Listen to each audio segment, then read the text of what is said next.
My name's Andy Huska. I'm the Chief Technical Officer at Rohini.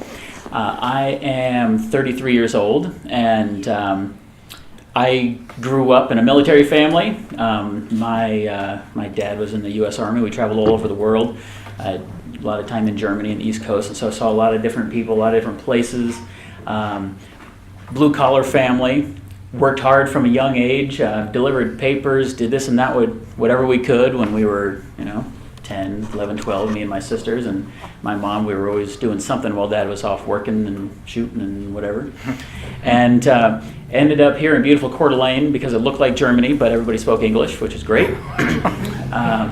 Then proceeded through high school, didn't do very well at the end of high school, went to college, found inspiration, came back to Coeur d'Alene, got a great job that I thought was a great job. Turns out it wasn't such a great job. And then I met Cody, and we made a great job. And don't listen to him. And so after we met, Cody started a company, and I joined up on day one, and we did some really awesome stuff in the keyboard market for consumer electronics, laptops, that type of thing. And we've just really been kind of running with the dream of doing what you're good at and being innovative and creative. And here we are. So, okay. Cody? Cody Peterson, CEO of Rohini. Like Andy mentioned, so I grew up, I think you'll get to some of these questions. Yeah, you're fine though. We'll work our way around questions if you answer them ahead of time. So I'm here for a company called Esterline, and then I talked to Andy kind of into quitting his day job, and we started singing together, and did that for 7 years. 7 years. And then that was very successful. We'll talk about that a little bit more. And then now we're off with this new venture, Rohini, and we think it's even going to be bigger than what we did with in the past. So. Yeah.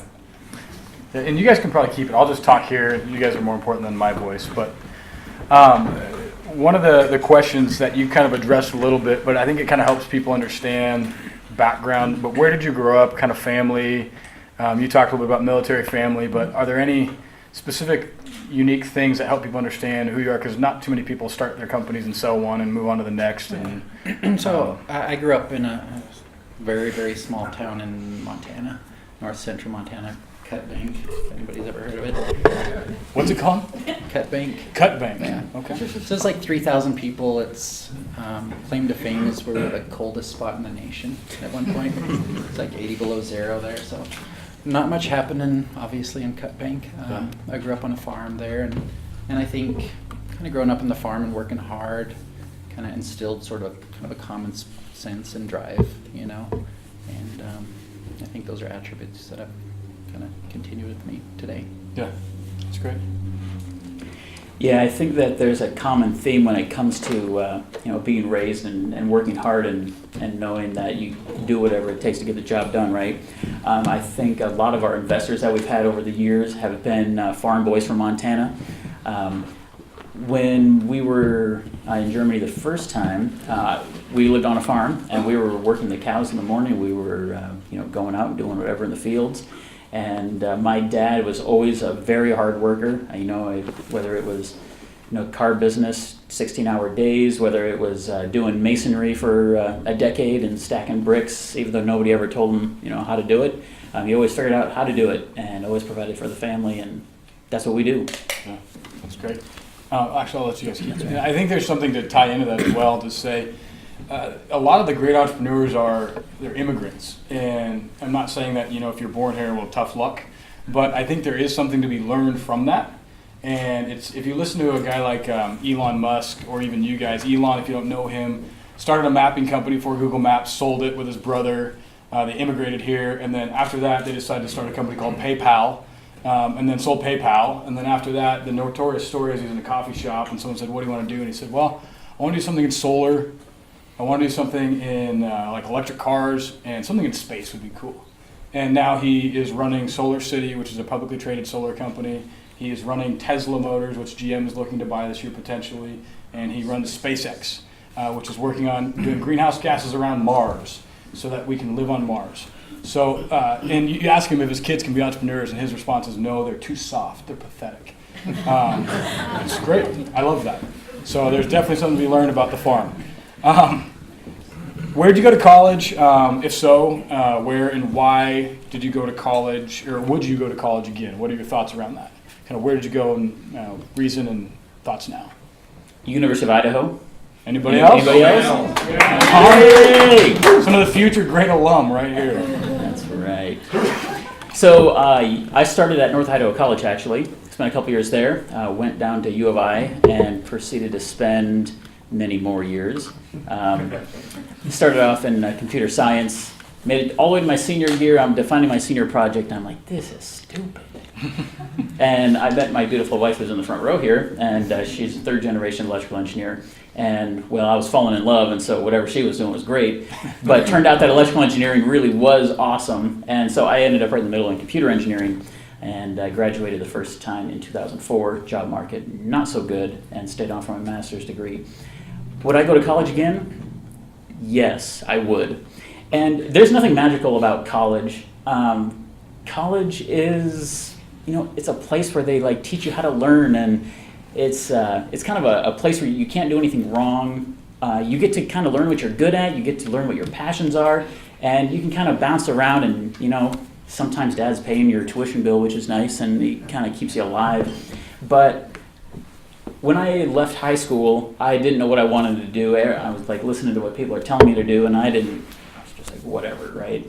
I started high school at a 4.0 GPA, finished high school with a cumulative 3.1, so you can imagine how bad my grades were at the end. Started college, failed statistics, dropped out of classes, rather play video games than anything else.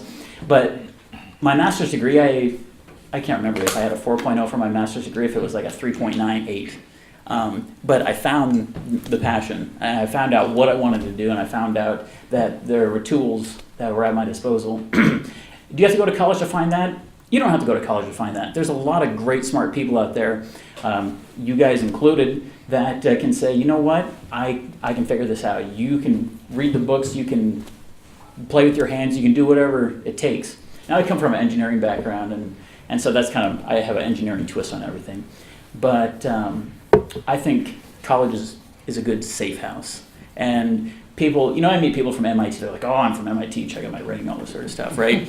And for a while there, I had this thing in me, I was like, man, my kids are going to go to MIT because, I don't get to show off, my MIT ring and stuff.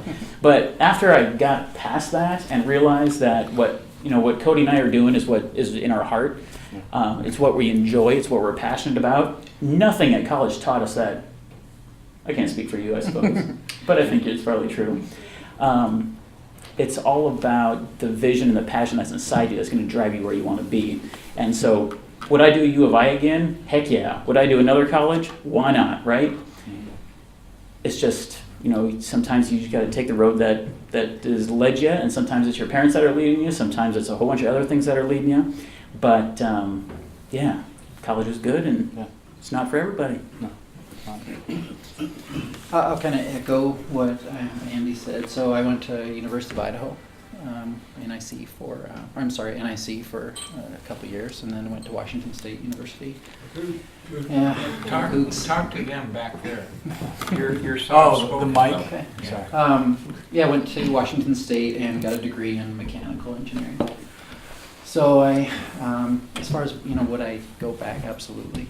I think the coolest thing about college is really, a lot of it is the friends you make, the connections you make, and one of the things that I've found along the way is it's a small world, and if you, whether you're working on the farm, if you work hard, it just seems like things come back, if you work hard and the connections you make and those relationships you make, and a lot of those are made in college from what I found too. Yeah.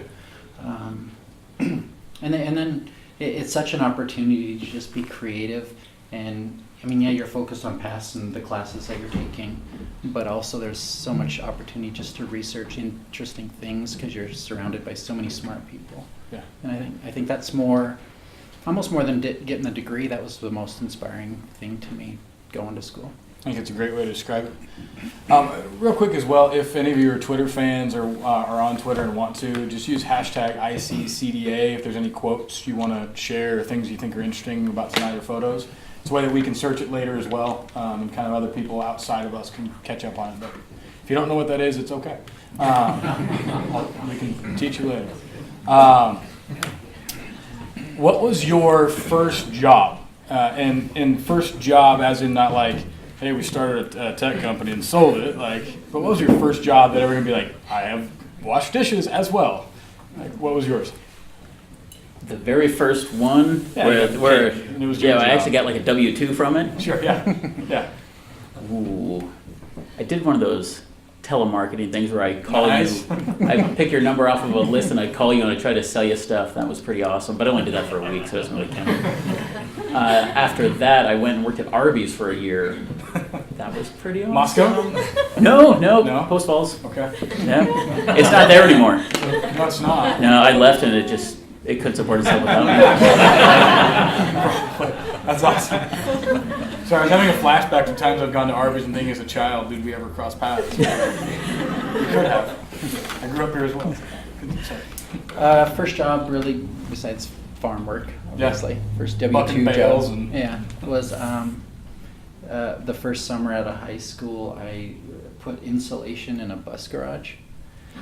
All summer? Yeah, school bus garage, and it's fiberglass insulation. Itchy and hot. Itchy and hot. And Yeah. made me focus on school. Awesome. Fiberglass cuts are great. What do you consider your greatest accomplishment in your professional career, like to date, including Arby's, all the way up to right now, last company, anything along the way? Well, I reckon that I'm pretty sure this is a co-answer. Pacinian was the company that we ran for almost 7 years. Or he ran for almost 7 years, and I was his right-hand man. And Pacinian was by far our greatest professional achievement so far. I'm young. I haven't had a whole lot of opportunities to really be truly successful, but Pacinian was certainly that. So much ebb and flow in that company. I think we're probably going to get to what your greatest, failure is or something like that. We'll get there. But Pacinian had just so many ups and downs, and I learned so much about myself. And me and my wife, we grew much closer during that time, and our faith was increased during that time, and at certain times our poverty was increased more, and then our riches were increased more, and so it was certainly an experience that could make or break you. And we won at Pacinian, and it was great. It goes on our resume. It supports us wherever we go with Rohini. A lot of the great connections that we made at Pacinian allow us to be so much more efficient, so much more expedient at Rohini. And like Cody was talking about the relationships that you build in college, the relationships that we built at Pacinian with the employees there, those will never end. And Cody and I are still together, and some of the folks at Rohini are former Pacinian relationships, and the customers that we met and the suppliers that we met. I guess when I was younger, I never. I thought, okay, well, I'm gonna get mine, prideful young man. I'm gonna take over the world, do whatever. But it's so much about the people, and we did a great job selling Pacinian. We did a great job, building the human resources that made Pacinian successful. And of course, we did a great job on the technology too. And being an engineer, I love the technology, and just being able to be creative with everything from Legos to 3D printers and CNC machines and source code and you name it. It was just a great, just perfect storm of everything, and so that's the best. Yeah, and I'll let you explain a little bit further. But their previous company was also here in Coeur d'Alene as well, and was purchased by whom? A company called Synaptics. Who's heard of Synaptics before? Yeah. It's a very large company that provides, the majority of keyboard components, correct, and Touchpads. touchpads. So mainly touchpads and touch screens right now. They do all the touch screens for the new Samsung phones, stuff like that. Heard of Samsung? No. Just checking. So, So, and share, you guys specifically did what inside of it, so give some framework as well. Yeah, so Pacinian, we over 7 years, we did a lot of innovation. I mean, some of the things that we did there, we created this what's called an electroactive polymer. Sorry, You good? where we could create haptic feedback on touch screens. So when you touch the screen, you felt the pulse to confirm that, hey, you pushed a button, stuff like that. And we did electrostatic actuators, which was kind of the same premise too. And we did things that people didn't think were possible with those technologies as far as the amount of output that we got out of them. We created the first force sensing touchpad. So touchpads usually, the ones on your laptops, usually just sense where your finger's at. That's all they know is where your finger's at. We have one now, and it just got released last week by HP at CES, Cool. where it senses not only where your finger's at on the touchpad, but how hard you're pushing. So you can send, if you're scrolling down a list on a web page, you just press a little harder and it scrolls faster, and it opens up a whole lot of new ways to interact basically with your laptop. That's great. And then really the final thing that we did that was kind of the main reason for the acquisition from Synaptics is we created the thinnest keyboard on the market. So most of the keyboards that you see in today's laptops are like they're little scissor mechanisms underneath if you've ever popped a key off.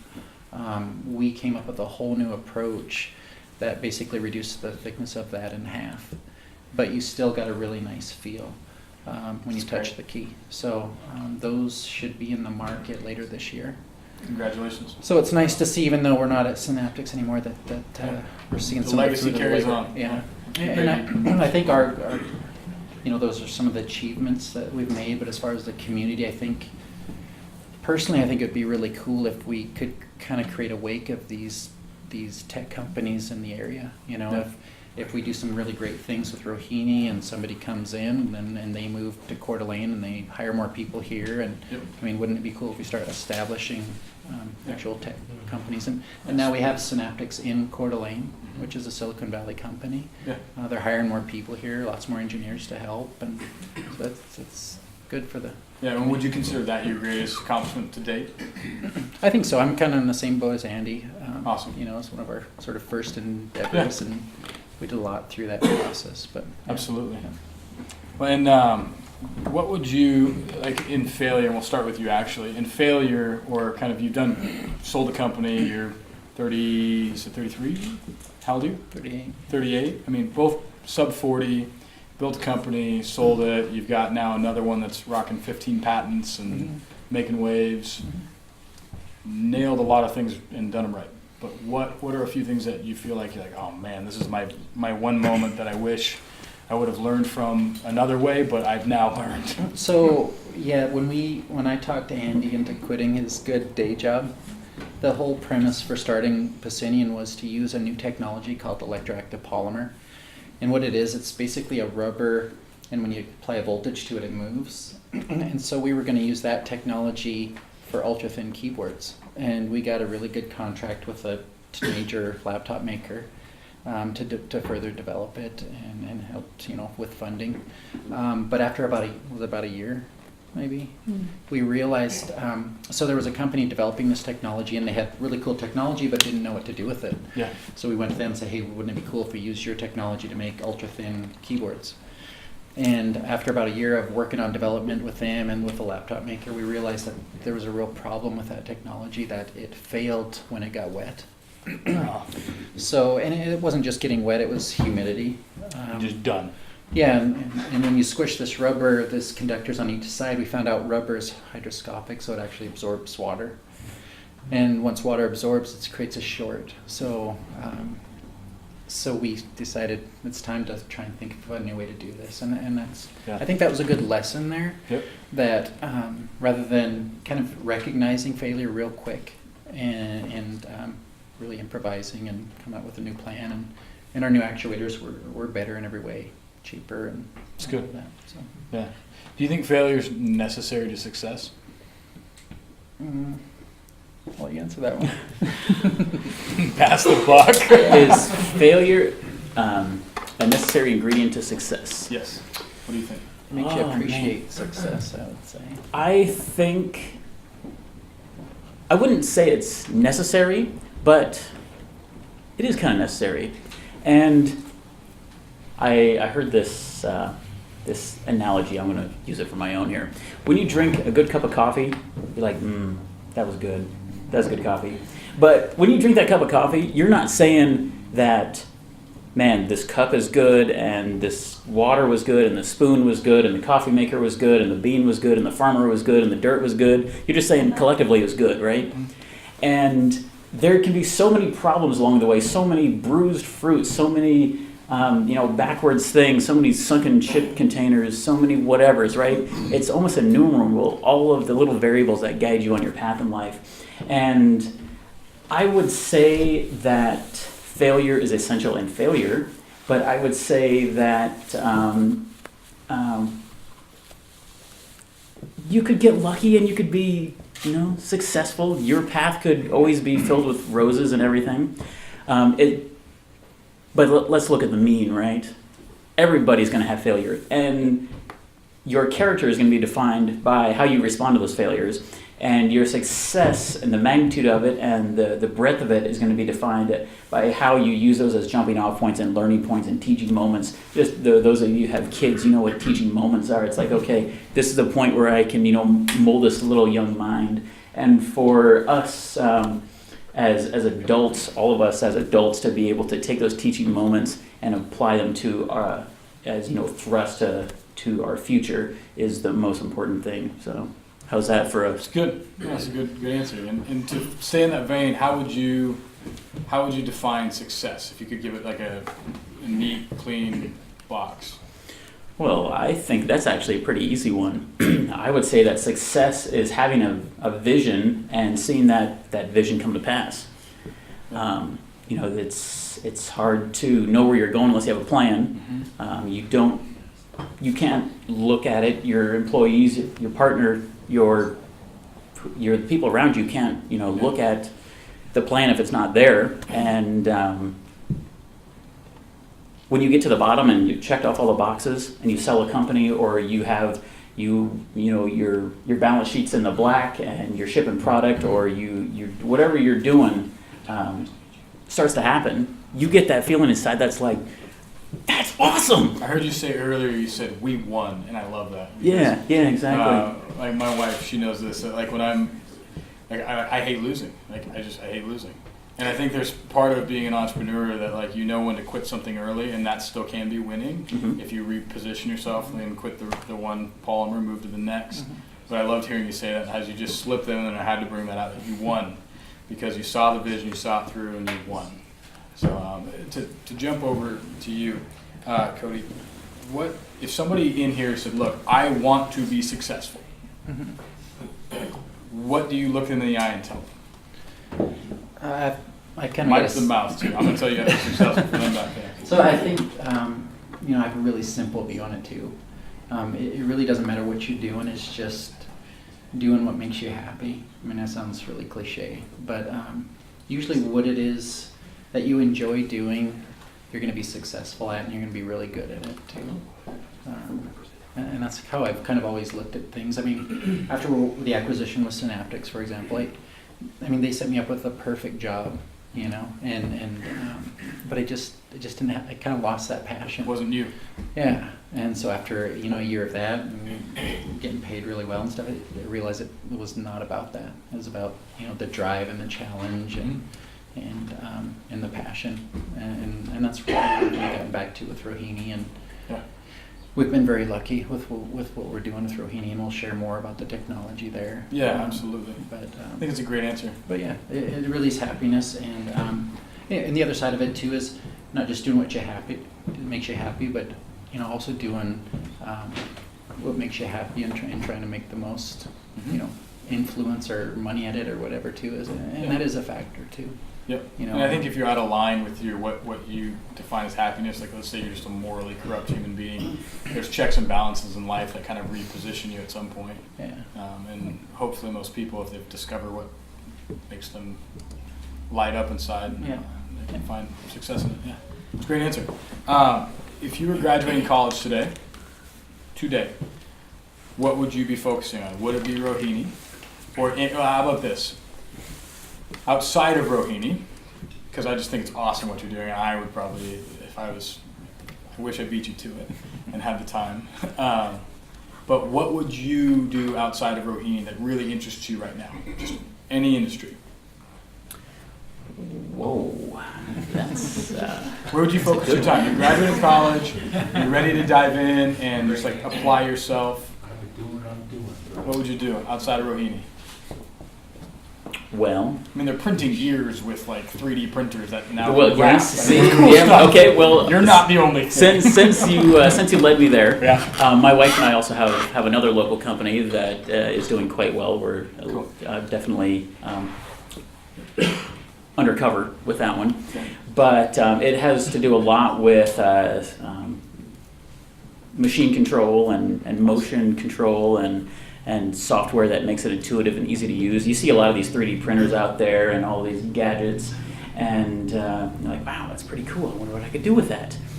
For most of you, I'm just going to say you can't do anything with it because the interfaces suck. Yeah. When it comes to making something beautiful and truly usable by the general public, it's all about the software to the firmware to the hardware to the mechanical system. It's full integration, and I think not to throw props to Apple, but Apple is a company that tends to do it really well, soup to nuts. There's a lot of other companies that don't, and if I just left college right now, I wouldn't be able to tell you that. Yeah. So, but since I can tell you that, I would That's where you probably focus. go work in that field because it's so fun. I mean, people get excited about those things on YouTube, and so do I. Yeah. And when I'm checking out my tech news, it's like, wow, man, I could totally build one of those. And so it would be a good time. No, I agree with you. How about you? Yeah, what would you do? Um, Knowing what you know right now, where would you put your energy and time if you were fresh out of college? Well, I'm kind of biased to the technology stuff too. So, Yeah. I mean, there's just so many cool technologies right now out there. Like, we don't have enough time to even focus on all of them. But I think kind of echo what Andy said. Human-machine, like man-machine interface type stuff is really interesting to me, including robotics. Absolutely. Because Google bought like 8 in 6 months, right? Yeah. 8 robotics companies in 6 months. And they just paid $3.2 billion for Nest, yeah, which is a thermostat company that has a smart thermostat in the home. So now, weirdly to think, now Yeah. robotics entered the home through Google and no one sees it. yeah, pretty cool. It's a whole new world. Yeah, exactly right. And even robotics, I mean, if you look at even as cool as some of the stuff like Google, like Boston Dynamics have done, Mhm. which Google just bought, they are really pretty limited, and there's just so much potential for improvement there on the types of sort of mechanisms that make those things work. I think on the software side, it's very strong. So I think, I have a tendency to lean towards the actuator stuff because we have a lot of history with that Yeah. on making things more efficient. And in general, just that human-machine interface. So that can mean a lot of different things. The hardware, like Andy said, the software, the GUIs, all that stuff, and really combining all that stuff seamlessly so the user, it's easy for the user to use whatever device, whether it's a robot or an iPad Yeah. or whatever that is. Excellent. Thank you. What's the best advice you've received, hands down, and why do you think it's important? The best advice I received and why it's important. Yeah. I've got one for you. The best advice I've ever received from my spiritual and business mentor is make someone else successful, and then you can be successful. This world's full of a lot of lessons to learn, and when you're fresh out of college, you don't even know what you need to learn. And so you partner with somebody, you get under somebody, you learn what they know, you learn what the limits of a certain industry are. I like to say, you want to know enough just to be dangerous, and no more. Because if you know any more, then you'll know all of the boundaries where you can't go, and that's going to limit you. So make someone else successful, learn from other people's mistakes, learn from other people's successes, And you're going to have so much information in your brain at that point that you can start making educated decisions on where your passion can innovate, where your passion can take an idea from this industry and apply it over here where it's never been done before, and do it in such an incredible way that you won't be fighting for pennies on bid wars or something like that, but you'll be making dollars and you'll just be going crazy. And I think Cody and I have done that effectively, and has really contributed to where we are today. Made your own market. Yeah, they call it. There's a book, if you've never read it, it's very heady, but in some capacity, it's a good read. Called Blue Ocean Strategy, and the whole idea is kind of how do you look at markets and how do you define a space that is no one's there, and you can see it like, okay, a hotel. So someone's in hotels, but how do you define a new space in hotels that you can move into that's a brand new blue ocean? Because they call it a blue ocean because there's no red blood in the water. There's no competition. You can either charge what you want, you've got a couple of years ahead of everybody, and you've tapped a market that no one's touched. And there's always these new things. You think of grocery stores, right? Plenty of those. But Whole Foods definitely tapped a blue ocean. You look at Whole Foods Market, I mean, they're killing it around the U.S., and they're not here yet in this region, but they're one of the world's largest, they're probably the world's largest organics and natural foods chain in the world. And people work there for like minimum wage, and they're so ridiculously loyal, it's weird. Like people are dropping pharma companies to go work in their natural like drug section. It's pretty crazy. So jump to the next one, because I want to give you guys some time to play with your technology and show everybody, and then get some questions as well. And we're like at 7:09, so we've got like 6 minutes. Who's the most innovative person you've met, and what about them do you respect the most? So I know your answer. That's easy. Cody, but yeah, it's easy. It's Andy. Yeah. I think You guys are cute. We didn't plan this. We didn't plan that. I think the thing that, and it kind of goes back to what makes people successful, I think, is like Andy has the ability to really stay bright-eyed about everything, and no matter how much experience, sometimes with more experience you get, you start thinking of reasons why things won't work. Mm-hmm. And to just always stay humble, stay bright-eyed, and just believe that, hey, maybe this could work. See the glass is half full, and that's Andy kind of in a nutshell. And he has the ability to not only see kind of the broader picture of things, but when it's necessary, really get down and focus hard. And that kind of comes back to the failure stuff. When the going gets tough, you really see the true colors of people. Mm-hmm. And we've been there, with some of the Pacinian stuff, and we look at each other and be like, well, what are we going to do here? Do we shut the doors? Yeah. What happens next? But at the same time, that brings out the best in people, those moments too. Yeah. Very cool. And for both of you, I want to hear your thoughts on this. You look at Coeur d'Alene, and a lot of people see Coeur d'Alene kind of as, it's a resort town. Medical's big. There's not a lot of tech yet. I think we're all on the same page that I think Coeur d'Alene has all the right ingredients to make it happen. But what are your reasons why you like Coeur d'Alene as a city to work in, and why is it a good place for innovation, or kind of could it become a seat of thought leadership in certain areas? Do you believe that, and what are your reasons for believing that? Yeah, I mean, we really use Coeur d'Alene to our advantage with Pacinian. We were dealing with all the major companies out there. As you point, I'm assuming you're pointing to this, right? Yeah, and there's the talent side of it, being able to draw, good engineers here, and just because it's a great place to live, and we don't want to move anywhere else. But when you start talking to customers, then like Apple and Dell and HP, and you tell them where you're at, and they're like, okay, never heard of that place, and some have, and the ones that do, you're like instant connection, you know. But when they come up here, we didn't have a large office, but the fact that it just showed so well that these customers, and really you're not dealing with customers, you're dealing with people.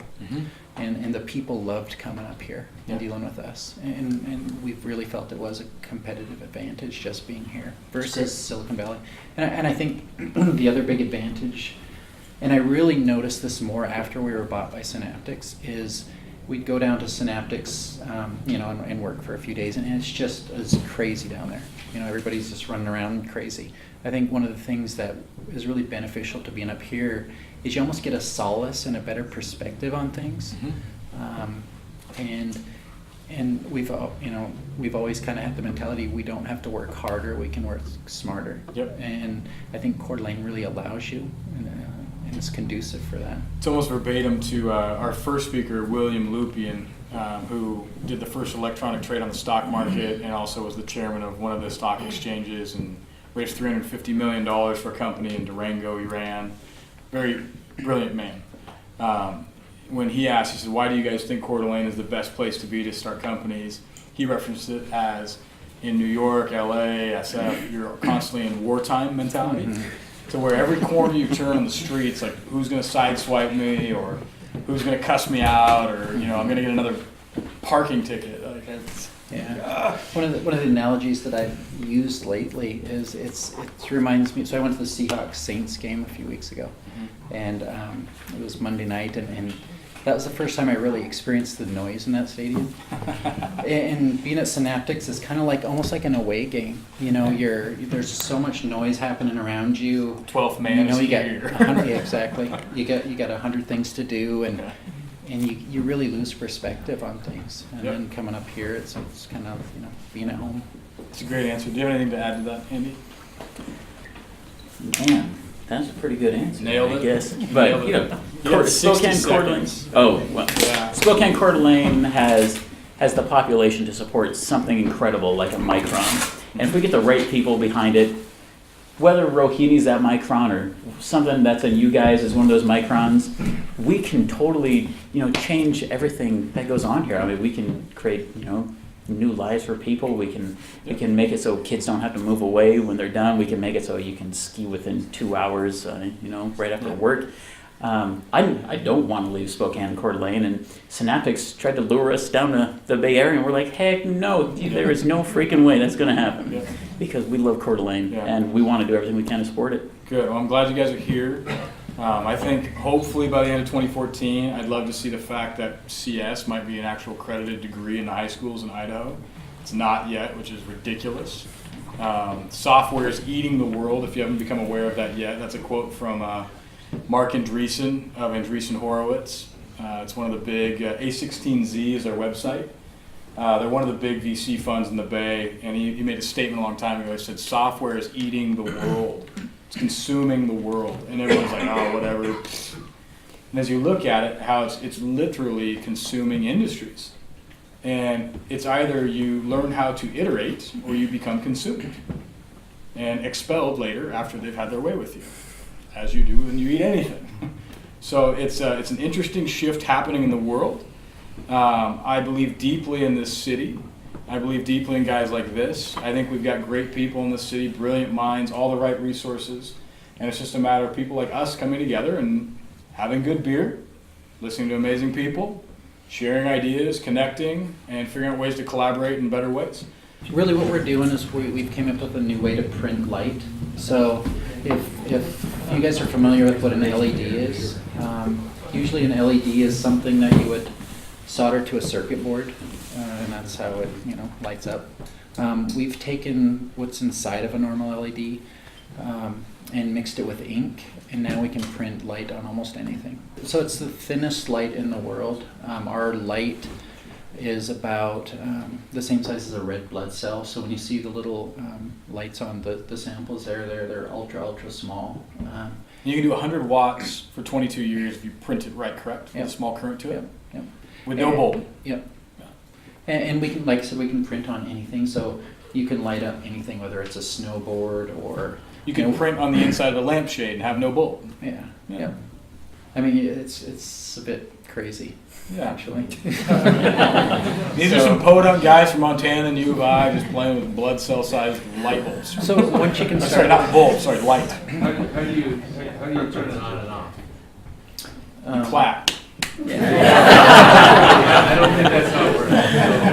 How do you turn it on and off? So since they're just tiny little LEDs, you just apply a small voltage to it, 3.8 volts, 5 volts, and like the samples over there, They're about 2.5 inches by 2.5 inches. So they have about 10,000 LEDs on that little sheet there, and I don't want to use a technical term, but they're all in parallel, and so you only have two connections on it. You have plus and you have minus, positive, negative. Can you hold those up at all, or no?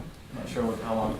Look how bright that is, and it's show how thin it is as well. That's the other thing that's tricky. Yeah, so that right there is printed on a polyester that's 7/1000 of an inch thick. So It's way thicker than it has to be. The ink is actually self-supporting, so you can print it without printing on anything. You can just peel it off.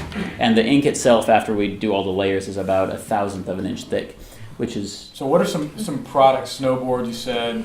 We talked. I don't want to ruin any, but can you run through some other ones that you might feel comfortable sharing? Yeah, sure. I mean, just think about all of the great places that light is currently, and where light's going. You look above us, You and can you print have a commercial circle up lighting. there, no it's bulb, like, why no is there a bulb canister. in there? Why don't you just have a ring of light? And since we're no longer limited to shapes, we can really do a amorphous light. If you want to print out a strip that's a wave, you want to put something in that crown molding, you want to put it at your base molding, you want to put it around this fireplace. Think about a Any chandelier. shape. I mean, you could print the shape of the chandelier. with Yeah, I no mean, we were bulb. talking about cutting this stuff up into little pine needles and making Christmas trees that light up that don't have, strings of lights on them. You look at your cars, and now, even the cheapest Chevy has lights in the door and lights under here and there and everywhere. And those all they weigh a lot and they take a lot of engineering to do. But if you can just print the right light, the right shape, 15 whatever you want. patents, right? I noticed that Actually, we're over white 20 light. now. Is it Over 20 just white patents. light, or is it colors of the spectrum? So right now, the blue is actually the native color of the LEDs. And we put a yellow phosphor over the top of it to shift that blue, well, not shift it, but spread that blue into that lovely white. And we can actually adjust the color of the white to any white that you want. We don't yet have the red and the green LEDs, but that's just coming down the pipeline. And once you have the red, the green, and the blue, you can matrix them and mix them and do whatever you want to Running make shoes, anything bike under the helmets, sun. bike tires. So do I need to, just to be clear, so do I need to run voltage to the Yep. area to run light, to make it shine? Yeah, that's right. You have to apply the voltage to it electricity so it to can So I light need up. Yeah. some sort of on-off switch or something. Or a Mhm. clapper. Yeah. A clapper. So thank your you. on-off switch can be, for example, somebody mentioned a cereal box. What if there was just a really super fine membrane switch, so when you grab the cereal box, it lights up, or when it's sitting on the shelf and there's pressure on the bottom of it, then your light's on. You have a little teeny battery someplace. Really, the sky's the limit. I mean, of course, in electronics, we've got all sorts of electronic switches that turn stuff on and dim it and make it do all sorts of cool stuff. And you've got your home automation systems that can do all this. What other questions might be popping up out there? Yeah. Was there specific products that had you guys come up with this? Was there just like one idea, or how did you guys come up with this is what we should be doing? That's a good question. So we do have a target market and some target products right now that we're working on. We can't share, but just in general, it kind of goes back to just thinking out of the box and how the industry's always done it one way, and why have they done it that way? Is there a way that it can be done in a different way? And a lot of that really spawns everything that we do. Yeah, and in addition to that, when we're working on cool stuff, it's not just about, oh, this is cool. It's, we're looking at all of the technical aspects of the technology, and for us, there's four major pillars that we say is what this technology is good for, and we also know where the technology is not good for. And so when we pick our target customers, our target markets, or target prototypes or whatever, we've got timelines that say this is where we are now, this is what the technology can do, this is where we're going to build it to in this amount of time, these are the customers we want to engage now, then further out. And so it's a good strategy that we're constantly refining. Seems like wearable computing would be a real application for that. Yeah. It's more time, yeah. So, what are your constraints on printing? I mean, could you use almost like a roller and paint the ceiling with light? Or is this something that's confined to a specific location where you have Yeah, to there's layers that make the stack up, so it needs to be printed in a controlled environment We're right now, at the same time, we're printing at a high speed. So our printer right now is running at 35 feet per minute. So that's how fast we can print line. 16 inches Which is wide. how much faster than your closest competitor, by the way? So It's hard for to one compare. application we're looking at, we can print 2 per second, and they make 1 per hour. Yeah, so it's One light per hour. They make 2 per second. How do you, to kind of go away from that just for a minute, how do you feel like you balance work and play? That, I mean, any entrepreneur kind of knows it's tough. So being successful in where you, I mean, how much is work and how much is play? Play, family life, whatever. I mean, that's one of my biggest struggles, is that balance. Fantastic question. Nick, you should Can ask you that ask- question next time. Yeah, Well, you ask your wife? I will be so bold as to speak for my wife. We have been very open about running startups. We have obviously had the 18-hour days, the 100-hour weeks, the work all night. Bye, honey. I know I just got home, but I'm going to go get on an airplane and go show this to somebody right now. And at first it was tough, but here's the secret. You got to be open about it with your spouse, with your family. I mean, it has to be a family plan. Now, you're not running a sprint here. You're running a marathon. Piscinian was 6 going on 7 years. Rohini could be 20 years. We don't know. And you never know. And so it has to be a family decision. It has to be something that you decide ahead of time. It has to be part, I talked about the vision, achieving the vision. The vision isn't just technology. The vision is your life and your family and everything. And so you have to figure out how it all works together. And you have to, only you can decide for you, what really that structure is. For us, at Piscinian, we didn't have kids, and so we could work like crazy. And, I'd be like, all right, Sarah, this is going to be a tough month. I'm just telling you right now. She'd be like, okay, I'm going to make your lunch, and, we'll see each other when we see. But at the same time, you got to go on vacation. You got to rebuild. You got to relax. Because if you are constantly bombarded by thoughts and struggles, you lose creativity. And when you lose creativity, you get into, what's my to-do list? What can I crank? And when you're cranking, you're searching the internet for answers, and you're pounding your head on the table, and it just doesn't work. And so if you don't have a balance, odds are you're not going to make it.